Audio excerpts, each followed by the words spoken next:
বন্ধুগণ,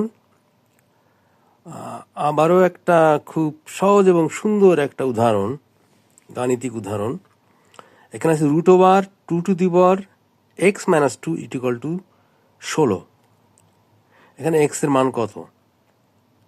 তো এটা আমরা কিভাবে নির্ণয় করবো? একেবারে মৌখিকভাবে, এখানে কোনো জটিলতা কিছু নেই। তাহলে √2 = 16। তাহলে এখানে যদি আমি স্কোয়ার করি, তাহলে আমার বাম সাইডে আসে 2 আর ডাইন সাইডে আসে 16 × 16, অর্থাৎ 16 × 16। তাহলে 2 = 16 × 16। তাহলে 16 আমি এখানে যেহেতু 2, আমাকে বেস 2, বাম সাইডে বেস 2 হিসেবে একটা সংখ্যা তৈরি করতে হবে। তাহলে 2 ⁴ = 16। তাহলে 2 ⁴ × 2 4, যেহেতু এখানে ডাইন সাইডে ছিল 16 × 16। তাহলে 2 ⁴ × 2 4 = 2⁸। তাহলে 2 =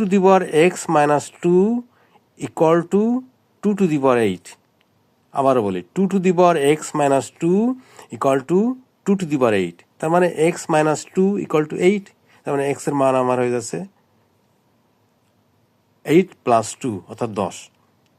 তাহলে x - 2 = 8, x = 8 + 2 = 10। ধন্যবাদ।